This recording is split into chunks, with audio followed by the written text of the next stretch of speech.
também não me ligava, ficávamos distantes. E a situação foi se complicando, a doença foi avançando, e a doutrina espírita mostra mais uma vez a importância da família, mostrando que esses espíritos não vieram ao acaso juntos, tinham que vencer essa barreira. E elas foram se separando, e ela continuava dizendo, até o dia em que fiquei sabendo que minha mãe estava internada, estava na condição de terminal, e ela desencarnou. Ela faleceu. E eu não falei com ela, e ela não falou comigo. E quando fiquei sabendo que ela havia falecido, havia desencarnado, eu chorei amargamente, e ela começou a chorar. Porque como o remorso agora me castiga, como eu me arrependi. Se fosse agora, se eu pudesse voltar no passado, eu teria ligado, eu teria ido até lá e pedido desculpas, mãe. Não fiz aquilo de propósito, ou se fiz, perdoe-me. Mas como eu te amo, como eu gostaria de ter falado para ela que eu a amava. E que eu era, na verdade, melindrosa como ela também era, mas como eu amava aquela mulher. E agora eu a valorizo tanto. Eu queria uma psicografia, uma carta dela, retornando do além para dizer, filha, você está perdoada. E eu falei para ela, não espere isso. Converse com a sua mãe, entre em prece, feche os seus olhos, pense nela e fale para ela o que você está sentindo. Peça perdão, a perdoe. Mentalize isso e ela estará recebendo esse seu pedido de perdão e estará recebendo o seu pedido de perdão. Faça agora. E diante disso percebemos a oportunidade de perdoar enquanto estamos a caminho. Uma ligação, um reencontro. Maior coragem tem aquele que cede, renuncia ao orgulho e pede desculpas. Perdoe-me, desculpe-me, vamos nos reajustar. E ao mesmo tempo vamos nos oferecer o perdão. Nós somos falíveis, ninguém na Terra é perfeito, por isso que estamos nesse mundo. Então nós temos o direito de errar, mas não vamos nos acostumar com esse erro. Vamos reformular a nossa vida, vamos tentar uma nova estrada, um novo caminho, mais equilibrado, mais seguro. Procuremos, porque tudo isso é terapêutico. Vai nos trazer bem-estar íntimo, mental, psicológico, espiritual, saúde no corpo. O câncer está associado à mágoa, ao ressentimento. Então, para termos um estado de saúde perfeito, da cabeça, da mente, do corpo e do espírito, a faculdade de perdoar será fundamental nesta proposta.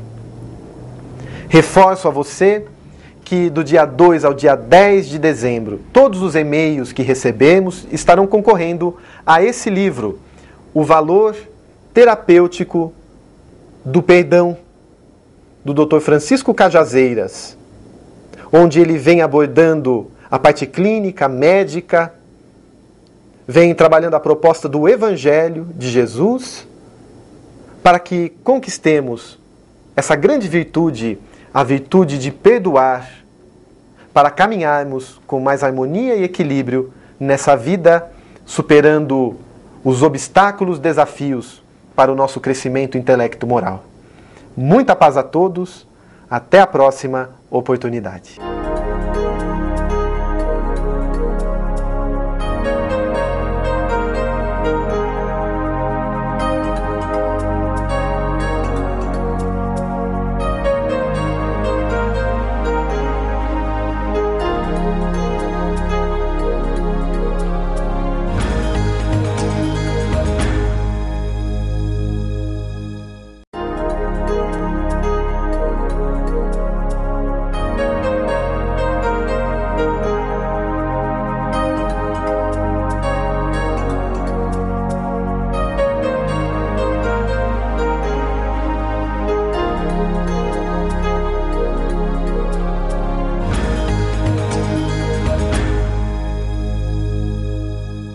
Muito boa noite a todos.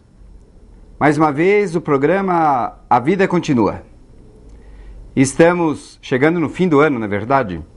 Depois de tantos programas que tivemos este ano, eu, Rodrigo, ficamos assim tão felizes de ter retornado com um programa espírita em nossa cidade de Jundiaí. Porque nós sempre entendemos que é muito importante falarmos sobre assuntos atuais à luz da doutrina espírita, não é? E foi com muita alegria, nós ficamos mesmo muito felizes, porque pudemos estar na sua casa, conversarmos assuntos sérios, alguns outros até com bastante emoção, outros com instrução, mas o importante mesmo foi que nós aqui estivemos com vocês. E vocês nos deram licença para adentrarmos a sua casa. Estamos no mês de dezembro, é mês de Natal, é um mês em que perguntam se os espíritas comemoram o mês de Natal. Nós dizemos que os espíritas reverenciam o Natal com respeito e com muito amor. Porque, em verdade, nós precisamos lembrar do aniversariante do Natal, não é? Natal para nós normalmente se traduz em presentes, em festas, em comilanças, às vezes em bebermos, não é? Às vezes em exagerarmos a bebida. Mas o motivo principal do Natal, muitas vezes, nós aqui no Brasil, deixamos passar. Deixamos. Que é o nascimento do Cristo, não é? É o nascimento de Jesus na terra. E nós espíritas não nos importamos se essa data ela é tão verdadeira ou não verdadeira. Há muitas pessoas que dizem que seria impossível ser esse dia, 25 de dezembro, o verdadeiro dia do nascimento de Jesus.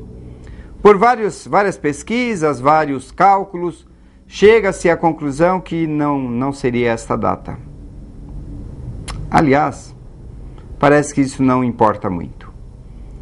Era importante que a humanidade reconhecesse o nascimento de Jesus, conhecesse Jesus, soubesse de sua história tal qual está no Novo Testamento, tal qual está nos evangelhos de Mateus, de João, de Marcos, de Lucas, nos falando do nascimento de Jesus.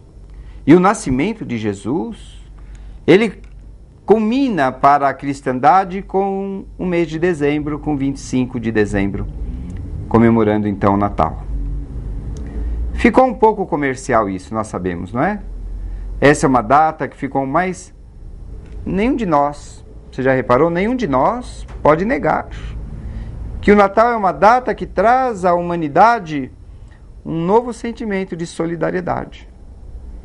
Você já notou como as pessoas dilatam o seu coração em amor ao próximo? Já percebeu isso? Eu já percebi. Quanta solidariedade, quanta caridade se faz em benefício dessa data tão bonita, que acabou ficando muito bonita, porque nos traz a volta de Jesus. Né? E nós entendemos que a volta do Cristo em nossas vidas, ela é muito importante. Conta-nos o irmão X, pelas mãos de Chico Xavier, e também temos que já havia sido anunciado a vinda de Jesus 600 anos antes dele nascer pelos profetas. Não é? Não está assim lá nos profetas que o Messias viria, o Salvador viria? Ele veio. E eles não reconheceram.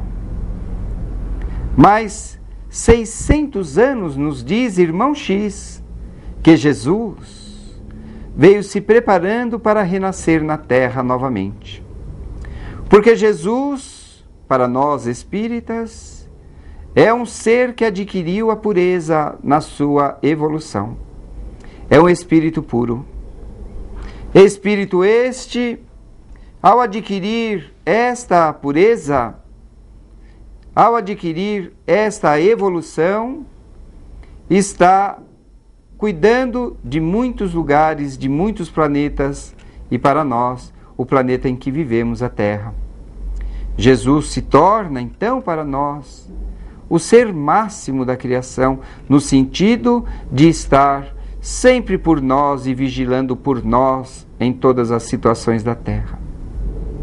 Jesus, poderíamos qualificá-lo como o arquiteto da Terra, segundo Emmanuel, aquele que arquitetou a formação da Terra, e nela hoje vivemos. E Jesus, para renascer na Terra, precisava de algum tempo para poder novamente ir-se, de alguma forma, se adequando para o orbe terrestre. Até que teve a presença de Maria.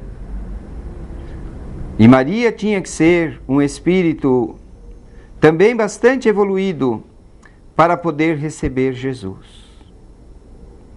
E Jesus renasce através de Maria. Não nos interessa polêmicas se foi Virgem Maria ou se a forma natural, como todos nós esperamos que tenha sido, em um casamento entre ela e José, como está no Evangelho, não é? A união de José e de Maria traz o nascimento de Jesus para nós. Muitas vezes gostamos de colocar no ambiente do nosso trabalho alguns presépios. Aquela imagem que você conhece de Jesus na manjedoura ou num lugar simples, envolvido pelos seus pais, envolvido por uma estrela guia, envolvido pela visita dos reis, envolvido pela visita dos pastorzinhos, das ovelhas. Às vezes gostamos de apresentar, porque Jesus se fez nascer num ambiente humilde, num ambiente bastante simples. Esta é a ideia do nascimento de Jesus. Sim, há também aqueles que dizem isso também não é verdade. Não importa. Assim nos contou o evangelista Mateus. Cremos no evangelista Mateus. Queremos sim, é verdade, que muitas das coisas que Mateus escreveu possa ter sido modificado, possa ter sido mudado. Também é verdade. Mas, por outro lado, nós aqui acreditamos nessa presença humilde de Jesus na terra. Jesus nasceu humilde para mostrar às pessoas que para sermos reis, para sermos poderosos, antes de mais nada, temos que ser humildes. Lembram-se, Pôncio Pilatos pergunta a Jesus: tu és rei?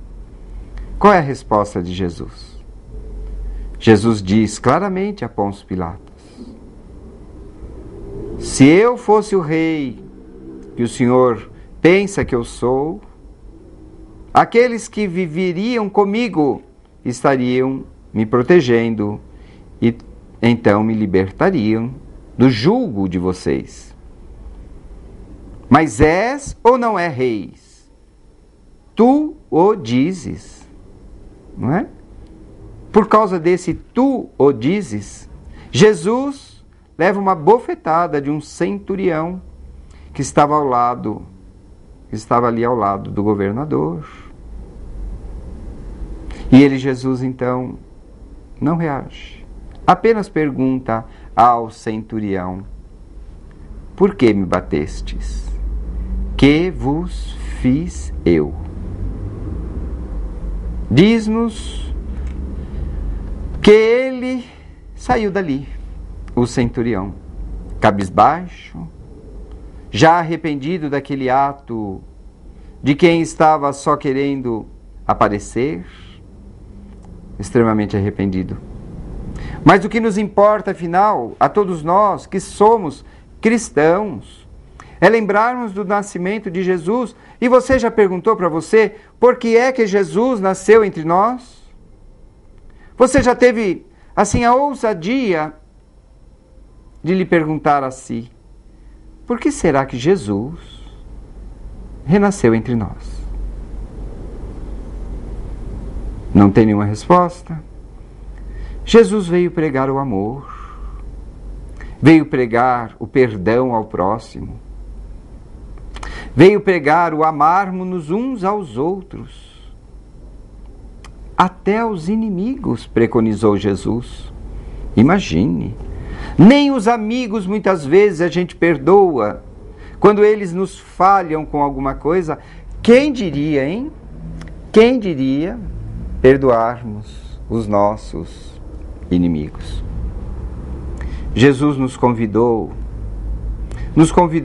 a sermos mansos e pacíficos, não é? O Sermão da Montanha dá-nos a ideia máxima deste manso e pacífico, não sermos violentos. A não violência de Gandhi, aquela não violência dele, está relacionada exatamente a um dia ele ter conhecido o Sermão da Montanha, e quando conheceu o Sermão da Montanha, ousou afirmar que se poderia perder todos os livros religiosos da humanidade, e se apenas se salvasse o Sermão da Montanha, olha o que ele afirma: nada ter-se-ia perdido. Não se teria perdido nada.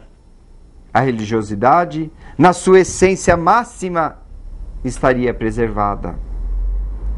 Quão é bonito isso! Quão é importante entendermos que esta presença do Cristo em nossas vidas, ela veio exatamente para nos conclamar, nos convidar a nos modificarmos em prol de nosso semelhante. Pense nisso. A vinda do Cristo na Terra foi para mudar o orbe terrestre. Olhe que Jesus consegue dividir a história antes e depois de Cristo. Muitas pessoas ainda não se envolveram com Jesus. Muitas pessoas estão envolvidas com outros tipos de religiões. Muitas pessoas não estão sequer pensando no Cristo. Mas isso não importa. Porque verdadeiramente o que importa é que Jesus pensa neles. O que verdadeiro importa é que Jesus os ama, como te ama e a mim também ama. Mas a presença do menino Jesus como nascimento, como é gostoso você em casa falar para o teu filhinho, que ainda é uma criança, que está crescendo, do menino Jesus.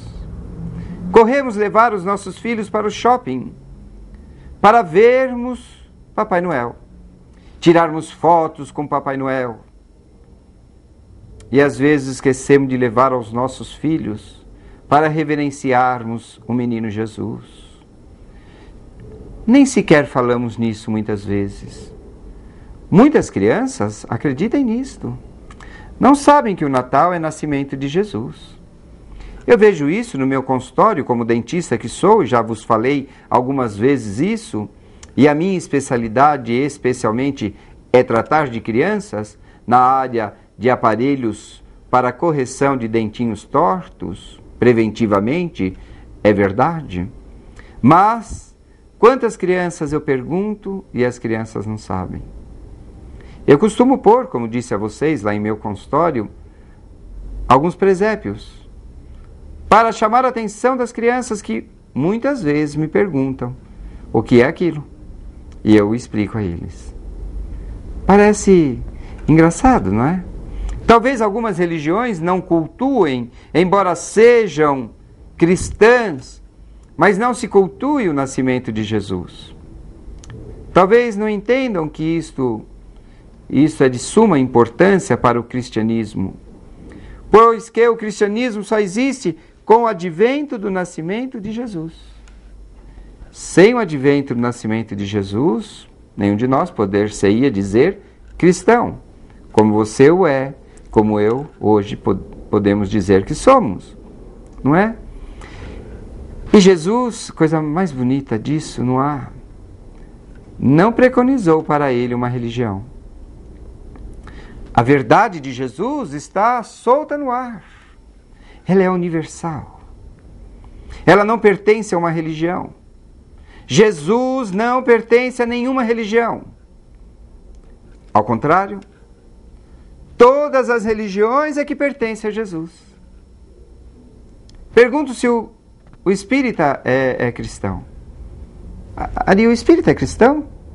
Me perguntam. Eu digo, oxa, como não? O espírita é cristão, sim. Porque cremos em Jesus. Buscamos dentro dos ensinamentos do Cristo, buscarmos a nossa mudança de vida, alcançarmos mudanças interiores, mudarmos o homem velho de ontem,